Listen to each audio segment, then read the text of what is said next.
Hello കൂട്ടുകാരെ, നിങ്ങളെല്ലാവരും സുഖമായിരിക്കുമെന്ന് വിശ്വസിക്കുന്നു. ഷിജീസ് ഡയറിയിലേക്ക് നിങ്ങൾക്ക് എല്ലാവർക്കും സ്വാഗതം. ഇന്ന് ഞാനിവിടെ ഉണ്ടാക്കാൻ പോകുന്നത് സദ്യയിലെ ഒരു സ്പെഷ്യൽ പരിപ്പ് കറിയാണ്. നമ്മുടെ പരിപ്പ് കറി എങ്ങനെ ഉണ്ടാക്കാമെന്ന് നമ്മുടെ വീഡിയോ ഒന്ന് കണ്ടു നോക്കാം. നമ്മുടെ പരിപ്പ് കറിക്ക് ഞാൻ എടുത്തിരിക്കുന്നത് 1 കപ്പ് ചെറുപയർ പരിപ്പാണ്. അതേപോലെ തന്നെ 1 കപ്പ് തേങ്ങ ചിരവിയതും ഒരു 3 പച്ചമുളകും കൂടി എടുത്തിട്ടുണ്ട്. ചീനിച്ചട്ടി അടുപ്പിൽ വെച്ച് നമുക്ക് ഈ പരിപ്പൊന്ന് വറുത്തെടുക്കാം. ഒത്തിരി ഒന്നും മൂപ്പിച്ചെടുക്കാതെ അതിൻ്റെ കളറൊന്ന് ചേഞ്ച് ആകുന്നിടം വരെ നമുക്കിതിനെ ഒരു ചെറു തീയിൽ മൂപ്പിച്ചെടുക്കാം. ഇങ്ങനെ ചൂടാക്കി ഉണ്ടാക്കുന്ന പരിപ്പ് കറിക്ക് നല്ല ടേസ്റ്റാണ്. ഇതേപോലെ തന്നെ നിങ്ങൾ ഉണ്ടാക്കാൻ ശ്രദ്ധിക്കണം. അങ്ങനെ എടുത്ത് മാറ്റി അതൊന്ന് തണുത്ത് കഴിയുമ്പോൾ കഴുകിയിട്ട് വീണ്ടും ചട്ടിയിൽ എടുത്ത് വെച്ച് ആവശ്യത്തിന് വെള്ളം ഒഴിച്ചു കൊടുത്ത് 1/4 ടീസ്പൂൺ മഞ്ഞൾപ്പൊടിയും 1/4 ടീസ്പൂൺ മുളക് പൊടിയും 1/2 ടീസ്പൂൺ വെളിച്ചെണ്ണയും കൂടി ഒഴിച്ചു കൊടുത്ത് നമ്മുടെ പരിപ്പ് വേവിക്കാനായിട്ട് വെക്കാം.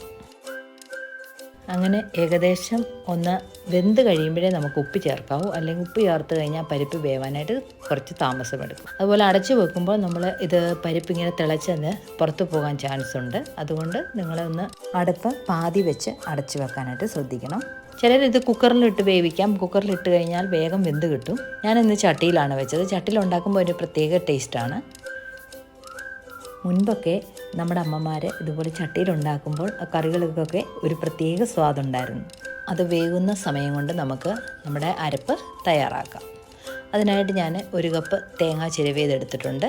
ഒരു 3 പച്ചമുളകും അതേപോലെ തന്നെ ഒരു ചെറിയ ടീസ്പൂൺ ജീരകം കൂടി എടുത്ത് ആവശ്യത്തിന് വെള്ളം കൂടി ഒഴിച്ച് നമുക്ക് ഇതിനെ മെഴുകുപോലെ അരച്ചെടുക്കാം.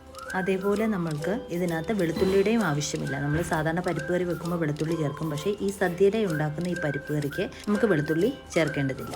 ഓൾറെഡി പരിപ്പിൽ നല്ലതായിട്ട് മഞ്ഞൾപ്പൊടി ചേർത്തത് കൊണ്ട് നമ്മുടെ അരപ്പിനകത്ത് മഞ്ഞൾ ചേർക്കേണ്ട ആവശ്യമില്ല. അങ്ങനെ പരിപ്പ് വെന്തോന്ന് നോക്കാം. ഒരു സ്വല്പം കൂടെ വേവാനുണ്ട്. വീണ്ടും നമുക്കതിനെ ഒന്ന് അടച്ചു വെച്ച് വേവിച്ചെടുക്കാം. ഇതേപോലെ ഉണ്ടാക്കുന്ന പരിപ്പ് കറിക്ക് ഒരു പ്രത്യേക ടേസ്റ്റാണ്. പ്രത്യേകിച്ച് മൺചട്ടിയിലൂടെ ആണെങ്കിൽ പറയേ വേണ്ട. അതുകൊണ്ടാണ് സദ്യയിലൊക്കെ ഇതേപോലെ പരിപ്പ് കറി ഉണ്ടാക്കുന്നത്. അങ്ങനെ നമ്മുടെ ഏകദേശം പരിപ്പൊക്കെ വെന്ത് കഴിഞ്ഞു. സദ്യക്കൊക്കെ ഉണ്ടാക്കുന്ന പരിപ്പ് കറിയാണ്.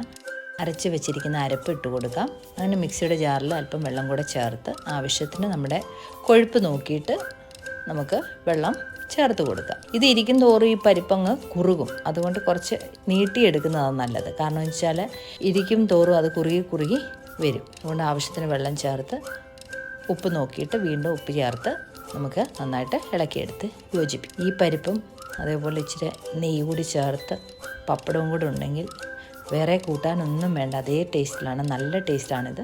ഇതിന് നമ്മൾ കടുക് വറക്കാറില്ല. സദ്യയിലൊക്കെ ഉണ്ടാക്കുന്ന പരിപ്പ് കറിക്ക് കടുക് വറക്കാറില്ല. പിന്നെ ആവശ്യത്തിന് കറിവേപ്പില കൂടി ഇട്ട് കൊടുത്ത് നന്നായിട്ട് ഒന്ന് തിളച്ച് വരുന്ന പരിവാകുമ്പോൾ നമ്മുടെ ഗ്യാസ് ഓഫ് ചെയ്ത് അല്പം വെളിച്ചെണ്ണ കൂടെ ചേർത്ത് കൊടുക്കാം. കടുക് വറക്കാത്തതുകൊണ്ട് നമ്മൾ വെളിച്ചെണ്ണ ഒഴിക്കുന്നതായിരിക്കും നല്ലത്. പിന്നീട് സ്വല്പം നെയ്യ് കൂടെ ചേർത്ത് നമുക്ക് നമ്മുടെ പരിപ്പ് കറി വാങ്ങി വയ്ക്കാം. അങ്ങനെ നമ്മുടെ പരിപ്പ് കറി റെഡിയായി.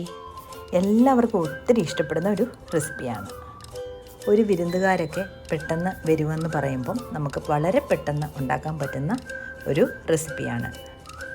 നിങ്ങൾ ഈ രീതിയിലല്ല ഉണ്ടാക്കുന്നുവെങ്കിൽ ഈ രീതിയിൽ കൂടെ ഒന്ന് ഉണ്ടാക്കാനായിട്ട് ശ്രമിക്കണം. വീഡിയോ ഇഷ്ടപ്പെട്ടെങ്കിൽ ലൈക്ക് ചെയ്യുക, ഷെയർ ചെയ്യുക, സബ്സ്ക്രൈബ് ചെയ്യുക. അതേപോലെ തന്നെ നോട്ടിഫിക്കേഷൻ ബെല്ല് കൂടി ഓൺ ചെയ്ത് വെക്കണം. എന്നാലേ ഞാനിടുന്ന വീഡിയോ നിങ്ങൾക്ക് വീണ്ടും കാണാൻ സാധിക്കത്തുള്ളൂ. നിങ്ങളുടെ അഭിപ്രായങ്ങൾ കമൻറ്റ് വഴിയായി നിങ്ങൾ അറിയിക്കുകയൂടെ വേണം.